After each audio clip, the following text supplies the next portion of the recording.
సుస్వాగతం.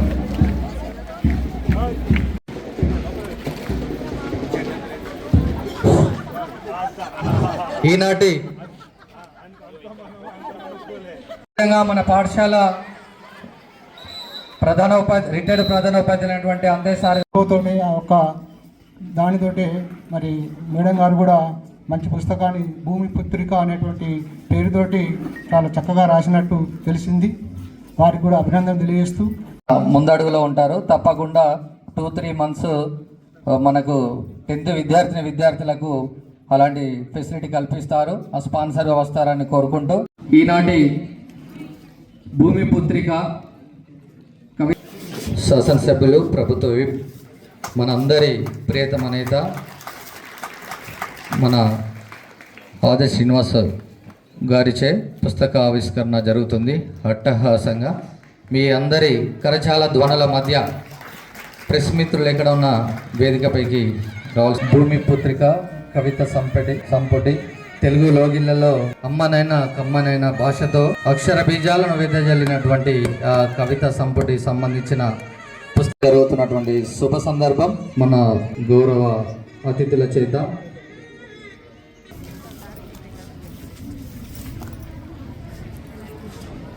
అతి ముఖ్యమైన అంశమే పుస్తక సమీక్ష. కానీ మనకున్నటువంటి ఈ సమయంలో చాలా తక్కువ సమయంలోనే పూర్తి చేస్తాను. మ్యాక్సిమం 3 నిమిషాల్లో నా ఉపన్యాసాన్ని ముగిస్తాను. ముందుగా కవి పరిచయం.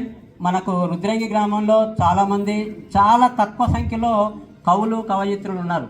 గతంలో మనకు తెలుసు కీర్తిశేషులు మనకు అల్ల శంకర్ సార్ గారు ఉండేది, ఆ తర్వాత పవన్ సార్ గారు, ఇంకా కొంతమంది రచయితలు, వెలుగులోకి రాని రచయితలు కొంతమంది ఉన్నారు. సాహిత్యం వైపు మన గ్రామం నుండి చాలా తక్కువ మంది ఉన్నప్పటికీ ఇప్పుడిప్పుడు చాలామందిలో భావాలున్నా వారు పుస్తక రూపంలోకి వారి సాహిత్యాన్ని తీసుకొచ్చి మన గ్రామంలో వెలగాలని కోరుకుంటూ కవయిత్రి అంగల శ్రీవాణి గారు ఇదే గ్రామంలో జన్మించారు. శ్రీమతి అంగల శ్రీవాణి గారు ఎంఏ తెలుగు బీఈడి చేసి ప్రస్తుతము క్లస్టర్ రీసోర్స్ పర్సన్ రుద్రంగి మండలంలో అంటే ఇదే హై స్కూల్లో సిఆర్పిగా వృత్తిరీత్యా ఉపాధ్యాయ వృత్తి రకంగానే కొనసాగుతున్నారు. వారు సాహిత్యంలో భవానీ సాహిత్య వేదిక కరీంనగర్ వారిచే సాహిత్య మిత్ర బిరుదు, గోదావరి రచయితల సంఘం రాజమండ్రి, సాహిత్య బృందావన విహార వేదిక ఖమ్మం, సత్యశ్రీ అభినేత్రి, వాగ్దేవి సాహిత్య వేదిక, ఉస్మానియా తెలుగు రచయితల సంఘం, ఇలాంటి వేరువేరు సాహిత్య సంఘాల ద్వారా ఎన్నో అవార్డులు రివార్డులు పొందడం జరిగింది. కాకపోతే ఇక్కడ ఏమైందంటే ఈరోజు పుస్తక ఆవిష్కరణలో ఏదైతే భూమి పుత్రిక ఉందో ఇదే మొట్టమొదటి సంవత్సరాలు ఇదే పాఠశాలలో 10th వరకు చదివి ఇదే పాఠశాలలో చేయాలనే పట్టుదలతో జూన్లో ప్రింట్ అయినప్పటికీ మన చీఫ్ గెస్ట్ గారి బిజీ షెడ్యూల్ అయినప్పటికీ భూమి పుత్రిక అనేటువంటి ఈ బుక్ ఒక వీరి నుండి వెలువడినటువంటి తమిళనాడు ప్రాంతాలలో ఎదుర్కొంటున్నటువంటి వరకట్నం, ప్రస్తుతం లేకున్నా ఒకప్పుడు ఎదుర్కొన్నటువంటి కట్నాలు కానుకల గురించి, మనకు కావలసినటువంటి ఐకమత్యము, క్రీడల వల్ల లాభాలు, ఈ రకంగా ప్రతి ఒక్క అంశాన్ని స్మృతిస్తూ ఎన్నో కవితలు రాస్తే అందులో ఒక 60 కవితల్ని సెలెక్ట్ చేసుకొని ఈ పుస్తకంగా ప్రింట్ తీసుకోవడం జరిగింది. శ్రీమతి అంగల శ్రీవాణి గారి నుండి వారిని ఆదర్శంగా తీసుకొని చిన్నారులు విద్యార్థులు కూడా వారు చాలా ఈ రోజుల్లో ప్రతి ఒక్కరూ రాయడానికి ఇష్టపడుతున్నారు. రాసిన వాళ్ళు కూడా మన వేదిక పైన ఉన్నటువంటి వాళ్ళు ఈరోజు సమావేశానికి వచ్చిన వాళ్ళు కూడా చాలామంది రచయితలుగా ఉన్నారు.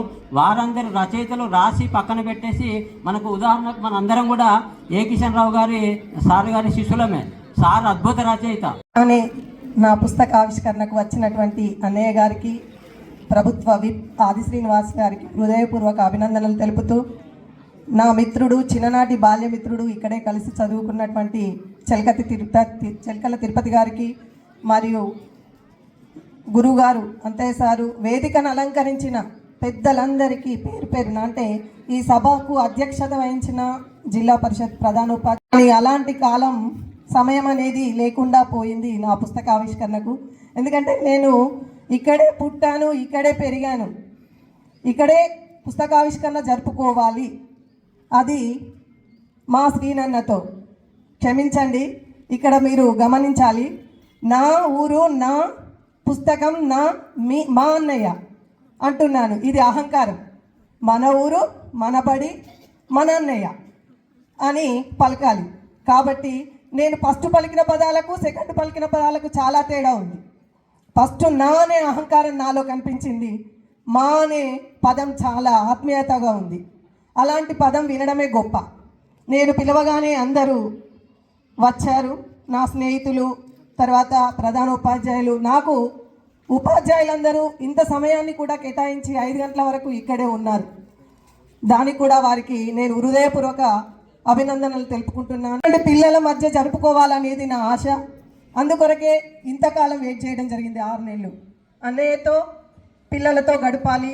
ఈ పుస్తకావిష్కరణ అనేది నేను చదువుకున్నటువంటి పాఠశాలలోనే జరగాలి అనేది 25 ఏళ్ల కళ నెరవేరినందుకు ఆనందంగా ఉంది. నిజానికి నేను ఇది పుస్తకం అనేది అచ్చు వేయించేది 25 సంవత్సరాల క్రితమే. అయినప్పటికీ పుస్తకాలు చదవడం లేదు, ఆ ఉనికిని పోగొట్టుకుంటున్నారు పిల్లలు శాస్త్ర పరిజ్ఞానం పెరిగి అని. ఎవరు చదవరేమో నా పుస్తకాన్ని అని వెనకడుగు వేశాను. ప్రతి నిమిషం నన్ను రఘుపతిరావు సార్ గారు తట్టి లేపారు. ఏమని? మీరు రాసినటువంటి రచనలు తప్పకుండా పుస్తకం ప్రింట్ కావాలి, తప్పకుండా అచ్చు చేయించాలి అని. నేను ప్రబలత మేడం నాటిని అడిగాను. నాకేంటంటే నా పుస్తకం నేను అచ్చు వేయించుకోవడం ఏంటని ఒకటి ఉండే భావన. ఆ భావనతో నేను ముందుకు రాలేకపోయాను. మేడం గారు, మీరు పదవిలో ఉన్నారు, మీ ద్వారా నా పుస్తకం అచ్చు చేయించండి అని కూడా అడిగాను. మేడం కొంచెం సంశయించారు. మా పిల్లలు తగ్గేదే లేదంటూ నా ముందుకు వచ్చి తప్పకుండా పుస్తకం అచ్చు వేయించండి మమ్మీ, మీరు ఇటువంటి ఆలోచనల్ని ఏ నిమిషమైనా ఏ రాత్రైనా వదిలిపెట్టకుండా రచనలు చేయడం నాకు అలవాటు. అది 2 గంటల రాత్రైనా. ఒక్కోసారి అంటుండే, ఏంటది రాత్రి నిద్రపోకుండా ఇలా రాయడం ఏంటని కోపానికి వచ్చినప్పటికి కూడా నా ఆలోచనలు మళ్ళీ తెల్లారితే రావని చెప్పి పెన్ను పట్టి రాసుకొని మళ్ళీ ప్రొద్దుటేదాన్ని చేసుకునేదాన్ని. ప్రతి పోటీలో పాల్గొనేదాన్ని. ప్రతి ప్రశంస పత్రాలు, దాదాపు ఒక 50 ప్రశంస పత్రాలు కూడా నేను తీసుకోవడం జరిగింది. అది నాకు అభినందనీయం. నాకు కరోనా అప్పటి నుంచి దీనిపై ఇంట్రెస్ట్ ఎక్కువ పెరిగింది. ఎందుకంటే కరోనా అప్పుడు చాలా సాహిత్యం పైన చాలా గ్రూపులు తయారు చేయడం జరిగింది. ఆ గ్రూపుల వల్ల నాకు చాలా అవగాహన కలిగింది సాహిత్యం పైన. నేను కూడా రాయగలననే నమ్మకం, నేను కూడా చేయగలననే నమ్మకం. నిజంగా ఇలాంటి కార్యక్రమానికి ఇంతమంది వచ్చి మీరందరూ సహకరించి, తర్వాత నా స్నేహితులు అందరూ వచ్చారు, నాతో పనిచేసినటువంటి వాళ్ళందరికీ, పిల్లలకి అందరికీ. కాలము చాలా అతీతమైనది, ఇప్పటికే చాలా టైం అయిపోయింది కాబట్టి నేను నా ప్రసంగాన్ని ముగిస్తున్నాను. మీ అందరికీ మరొకసారి హృదయపూర్వక అభినందనలు తెలుపుతూ నాకు ఇచ్చినటువంటి ఈ యొక్క సమయానికి చిన్న కవితను నా మైండ్లో ఈ స్కూల్లోనే ఒక విత్తనం వేయబడింది. ఏంటంటే మంచి చేయాలి, మంచి పేరు తెచ్చుకోవాలి, ఊళ్ళో ఏదో ఒక పేరు నిలుపుకోవాలి. అది ఇప్పుడు కాదు, నేను చదువుతున్నప్పటి స్కూల్లో పడ్డటువంటి విత్తనం. అది నిజంగా ఇప్పటికీ మొలకై వృక్షమవుతుంది. తప్పకుండా నేను ఒకరోజు ఇది కాదు, ఇంకా మంచి పేరు తెచ్చుకోవాలనే ఆకాంక్ష నాకు ఉన్నాయి. దానికోసం నేను ఇంకా ఎంతైనా శ్రమ పడతాను. నా శ్రమ దానికోసం తప్పకుండా ఉంటుంది. ఇందులో పుస్తకంలో రాసినటువంటి కవిత జ్ఞానక్యాంతి. భగవంతుణ్ణి పొందే కర్మలన్నీ తొలగిపోతాయి, భగవంతుణ్ణి పొందితే కర్మలన్నీ తొలగిపోతాయి. మనిషి పాపపుణ్యాలకు అతీతుడవుతాడు. పండగ కానరాగానే పువ్వులు రాలిపోతాయి, ఫలం నిమిత్తమే పువ్వు పూస్తుంది. సంధ్యాది కర్మలు ఎంతవరకు? భగవాన్ నామము ఉచ్చరించగానే రోమాంచితములు కళ్ళలో అశ్వధారలు స్రవించడం జరుగుతుందంతవరకే. భగవంతుని కొలవడంలో మన కర్మలు ఆయనే తగ్గిస్తాడు. దయచేసి సమయం లేదు, ఇంకా చాలామంది మాట్లాడాలి. పుత్రిక కవయిత్రి అంగల శ్రీవాణి గారి మది నుండి వచ్చినటువంటి మరి కరవాల చేతి నుండి జాలువారినటువంటి అనేక కవితలు సబ్మిట్ రూపంలో, ఒక పుస్తక రూపంలో గంగా జమున గారు అంటారు వారి సహకారంతో మరి ఈరోజు ఈ పుస్తక ఆవిష్కరణ కార్యక్రమాన్ని నా చేతుల మీదుగా ప్రారంభం చేసుకున్నందుకు ముందుగా అభినందనలు అంగల శ్రీవాణి గారికి, సహచర కవయిత్రికి నేను అభినందనలు అందజేస్తూ ఉన్నా. ఈ సభాధ్యక్షుడిగా ఉన్నటువంటి సమ్మిరెడ్డి గారు, ఈ జిల్లా పరిషత్ హై స్కూల్ హెడ్ మాస్టర్ గారు, అదేవిధంగా ఎంఈఓ గారు, అదేవిధంగా అంగల శ్రీవాణి తండ్రి మరి సోమిని నారాయణ కంటే ఎక్కువ సుతారి నారాయణ అంటే ఎక్కువగా తెలిసిన వారిగా ఈ గ్రామంలో ఆడుకునేటువంటి భావన వచ్చే క్రమంలో మా అన్నయ్యని కూడా అంటాం, మా బడి అంటాం, మా ఊరు అన్నట్టు కూడా అనడానికి అవకాశం ఉంది. అందులో రెండిటికి తేడా ఏం లేదు. రెండు కూడా ఒకటి గర్వము, ఒకటి ప్రేమ పలుకు అని నేను అనుకోను. రెండు కూడా ఆత్మీయతతో పిలిచే పలుకుగానే నేను భావిస్తాను. కాబట్టి దానికి మీరు చింతించవలసిన అవసరం లేని మాట సందర్భంగా చెప్తూ, ఇదే బడిలో నేను కూడా చదువుకున్నాను. ఈ 3 వేప చెట్ల చుట్టూ ఇటు 2 గదులు, అడ్డం 2 గదులు, ఇటు 2 గదులు, ఒకటి హెచ్ఎం రూమ్ ఉండే, ఒకటి ఆఫీస్ రూమ్ ఉండే. 7th, 8th, 9th, 10th 8, 9, 10 తరగతులు. ఇది యు ఆకారంలో ఉన్నటువంటి బడి, పాత బడి, బండ మీద బడి మీద చదువుకున్న వాళ్ళందరూ కూడా అది తీసివేసి మళ్ళీ కొత్తగా నిర్మాణం చేసిన క్రమంలో బాగా గుర్తు ఈ వేప చెట్లతోని అనుబంధం. ఈ ప్రహారీ గోడ ఇప్పుడు కొత్తగా ఎత్తున్న దాంతో అనుబంధం ఉంది, పాత ప్రహారీ గోడతో కూడా అనుబంధం. నేను 95లో జెడ్పీటీసీ అయిన తర్వాత ప్రహారీ గోడ లేదని చెప్పిన అంతయ్య సార్ గారు, కిషన్ రావు గారు, రామకృష్ణ సార్ గారు బాగా గుర్తు. ఇప్పుడు వచ్చే రామారావు గారు ఉండ్రి. అప్పుడు జెడ్పీటీసీ అయి ఇక్కడికి వచ్చినప్పుడు డయాస్ అక్కడ ఉండే, ఆ చెట్ల ముందు డయాస్ ఉండే. అప్పుడు ఆ డయాస్ మీద మాట్లాడుతున్నప్పుడు దీనికి ప్రహారీ గోడ లేదంటే అప్పుడు జెడ్పీటీ సోదరులు 2 లక్షలు మంజూరు చేస్తే జీవితం ధన్యమైందని చెప్పిన బాబు. నేను చదువుకున్న బడికి నేను పెద్దవాడినే, ఈ బడి నన్ను ఇంత చేసిన తర్వాత 2 లక్షలు మంజూరు చేసినామని చెప్పాను. ఆ 2 లక్షలతో అప్పుడు ప్రహారీ కూడా అయింది. ఇక్కడ ఉన్న ప్రహారీ కూడా చిన్నది అదే. మళ్ళీ ఇటీవల వచ్చినప్పుడు మాకు ప్రహారీ కూడా సరిపోతుందంటే మళ్ళీ 4 లక్షలు ఇచ్చినాం, అది సరిపోతుంది 4 లక్షలు ఇచ్చినాం, ఇంకా సరిపోంటారు, మళ్ళీ 8 లక్షలు కావాలన్నారు. సరే కట్టుకుంటూ వండి ప్రహారీ కూడా ఇబ్బంది లేదు, మనం ఇస్తామని చెప్పాలి. అంటే మనం పుట్టిన జన్మనిచ్చిన గడ్డకు ఏం చేసినా తక్కువైనటువంటి క్రమంలో ఈ మధ్యలో మనం ఏటీసీ కాలేజ్ కూడా వేసుకున్నాం. 42 కోట్ల రూపాయలతో ఏటీసీ అడ్వాన్స్ టెక్నాలజీ కాలేజ్ కూడా మనం తెచ్చుకున్నాం. ఈరోజు పెద్దలు ఉత్తమ్ కుమార్ రెడ్డి గారు వచ్చినప్పుడు కూడా మీరు విన్నారు ఏం మాట్లాడిండు వారి నోట. 25 బహుశా 2 మాసాల క్రితం పెద్దలు రేవంత్ రెడ్డి గారు వేములవాడలో కూడా మాట్లాడిన మాట చూశారు. మీ బిడ్డగా ఈ గ్రామం నుంచి మీరు ఇచ్చినట్టు ఆశీస్సుతోని ఈరోజు ఎమ్మెల్యేగా విప్గా అయిన తర్వాత ఈ ప్రాంతానికి అనేక పనులు తీసుకుని వస్తున్నాం. ఈ బడిలో చదువుకున్న వాడిగానే కాబట్టి ఈ బడికి ఏది అవసరం చేయాలని చెప్పిన ఒక ఆలోచిస్తూ ఉన్నటువంటి సందర్భంలో ముందుకు పోతా ఉన్నా. అంగళ శ్రీవాణి నాకు సోదరి, నేను కాకానే పిలుస్తా, అంటే బంధుత్వంతో అట్లా అలా కలుపుకున్న ప్రేమతో నాకు అనేక సందర్భాల్లో నా పుస్తక ఆవిష్కరణకు సమయం ఇవ్వాలని చెప్పాను. ఎందుకు శ్రీవాణికి పరీక్ష పెట్టినట్టే 3 మాసాలుగా సమయం చిక్కడం లేదు. నేను చెప్పిన సమయానికి వారికి వీలు కాదు, రేపంటే వీలు కాదు, అందరికి చెప్పాలి కదా అని ఈరోజు చెప్తే కూడా సమయం అంతకు మించిపోయింది. ఈరోజు తనకు సమయం 3 గంటలకే 3:30కే ఇచ్చినాం. ఇంచుమించు 4:30-5 గంటలకు అనుకుంటే సమయం అంతా మరి మనం మహిళా తల్లులందరూ కూడా చూసి ఈ గ్రామానికి సంబంధించి ఉత్తమ్ కుమార్ రెడ్డి గారు మంత్రివర్యులు, అదేవిధంగా పొన్నం ప్రభాకర్ గారు మంత్రివర్యులు. భోజనం కూడా లేదు, అందరికీ భోజనం చేపించి నా భోజనం కారులో ఎక్కింది. తర్వాత కారులో ప్రయాణం, ఎందుకంటే సమయం చెక్క నాకు కూడా చూస్తుంటే బాగుండదు తినుకుంటా అని చెప్పని ఆ భోజనం కూడా కారులోనే పెట్టమని చెప్పి వచ్చే కార్యక్రమం. అంటే ఏదైనా ఒక ప్రోగ్రాంకి అందాలన్నప్పుడు భోజనం చేస్తే ఆ సమయం కూడా 30 నిమిషాలు పోద్ది, ఎదుటి వారికి ఇబ్బంది అని చెప్పని ఆ 30 నిమిషాలు కూడా కారులోనే భోజనం చేసేటువంటి సందర్భంలో భాగంగా ఆ కార్యక్రమాన్ని చేసుకోవడం జరిగింది. ఈరోజు ఇక్కడ మనం ఈ భూమి పుత్రికకు సంబంధించి అంటే కవిత సంపుటికల సంహారంతో ఏదైతే పుస్తకాన్ని ఆవిష్కరించినప్పుడు ఒక కవిత చెప్పంటే జ్ఞానకాంతి గురించి చెప్పింది. జ్ఞానకాంతిలో ఒక 4 పదాలు చెప్పగానే సమయం తక్కువ ఉందని చెప్పి ఆపిన సందర్భంలో భగవంతుణ్ణి పొందితే కష్టాలన్నీ తొలగిపోతాయని చెప్పని తొలి సంపుట్లో ఒక మాట అన్నది. అంటే మన భావాలను పాప పుణ్యాలను పరిహారం కింద లేదా మనం చేసిన తప్పుల్ని ఎక్కడ చెప్పుకుంటామంటే ఆ దేవాలయం దగ్గరికి వెళ్ళి దేవుడికి మరింత దగ్గరయ్యే క్రమంలో ఆ మన్నించు తండ్రి తల్లిని మొక్కేసిన తర్వాత మనకు అంటే మనసు ఉల్లాసంగా ఈ రోజు నుంచి నేను సక్రమంగా నడుస్తా చెప్పడానికి ఉపయోగపడేటువంటి అంటే భగవంతుని గురించి. అదేవిధంగా గంజాయి మత్తులో నా యువత చెడిపోతుంది, గంజాయి యువతను మానాలి అనేటువంటి పలుకులు కూడా కవిత రూపంలో చెప్పేటువంటి కార్యక్రమం కూడా చేసినటువంటి సందర్భంలో పేరు భూమిపుత్రికని పెట్టిన దానిలో కూడా ఒక అంశం చదివిన. వనితగా భూమిపై పుట్టిన ఈ పుత్రిక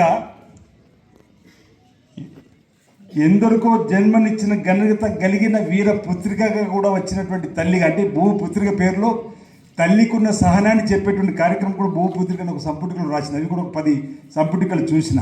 అంటే రకరకాలు అంటే సమాజంలో ఉన్నటువంటి భావాలను కవితల రూపంలో సమాజాన్ని ఉత్తేజపరిచే విధంగా, ఆ కవితల ద్వారా సమాజంలో మంచి నడక నడిచే విధంగా, సామాజిక రుగ్మతలు రూపుమాపేటువంటివి, సాంఘిక దురాచారాలు రూపుమాపేటువంటివి, దాంతోపాటు భక్తి భావాన్ని కల్పించేసే విధంగా సన్నిధిలో మనం లీనమైతే మన కష్టాలను తొలగిపోతే అనేటువంటి, అంటే ఒక రకమైన భావం కాదు, రకరకాల భావాలను కలగలిపి కలబోసి తీసుకున్నటువంటి పుస్తకంగా దీన్ని మనం భావించవలసిన అవసరం ఉందనేటువంటి భావంతో చెప్పడానికి కోసం నేను ప్రయత్నం చేస్తూ, కవులు కళాకారులకు కొదవలేదు మన ప్రాంతం తెలంగాణలో కానీ. ఇప్పుడు జ్ఞానపీఠ అవార్డు గ్రహీత ఉన్నటువంటి శ్రీనారాయణ రెడ్డి గారు హనుమాజ్పేటలో ఉన్నటువంటి పుట్టి పెరిగినటువంటి ఆ మూలవాగులో ఆ ఇసుక తిన్నలో ఆడుతూ పాడుతూ ఆయన అనేక గేయాలు రాస్తూ అనేక పాటలు రాస్తూ ఈ ఉన్నతమైన స్థానానికి వెళ్ళి పద్మశ్రీ జ్ఞానపీఠ అవార్డు ఆ స్థాయికి కూడా ఎదిగినటువంటి శ్రీనారాయణ రెడ్డి గారిని మనం చూసిన సందర్భంలో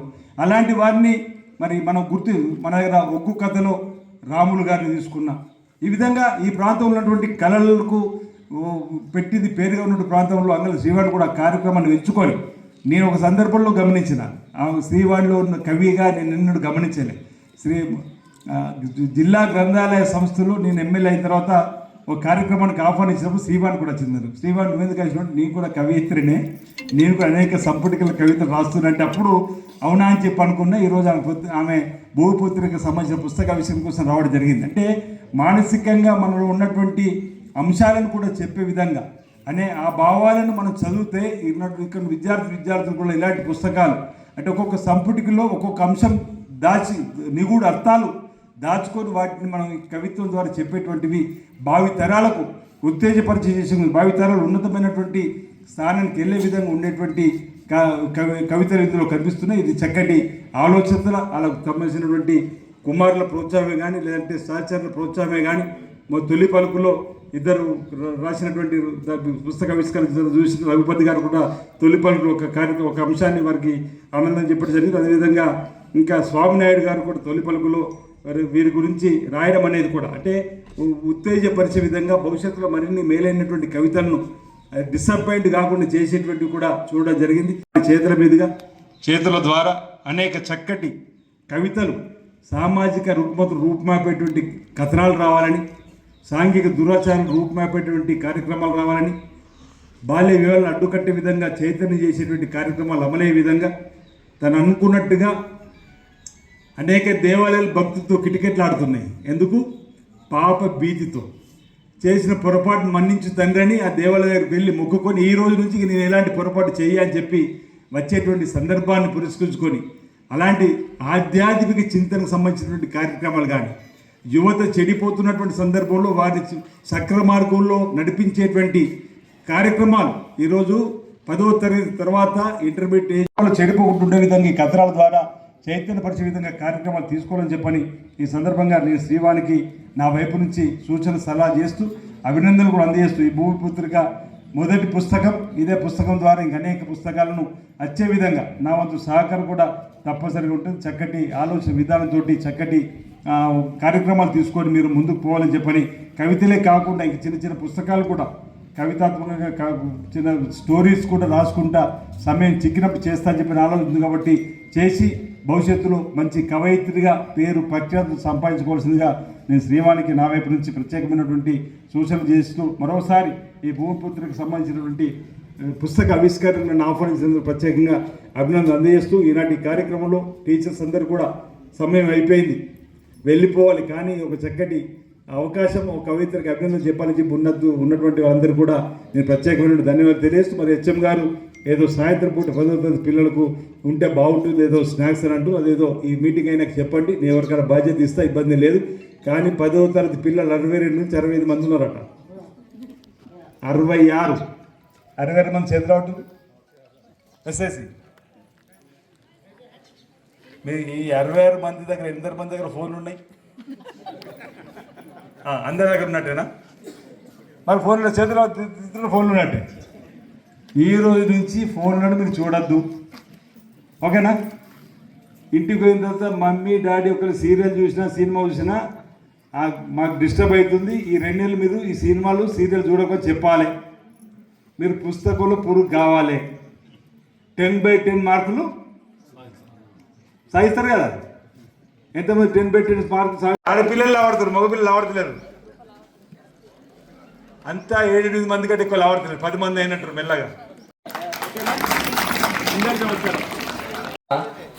మన చీఫ్ గెస్ట్ గారితో ఒక ఫోటో కోసం సభా వేదికపైకి రావాల్సిందిగా ఆహ్వానిస్తున్నాం. ఉపాధ్యాయ బృందం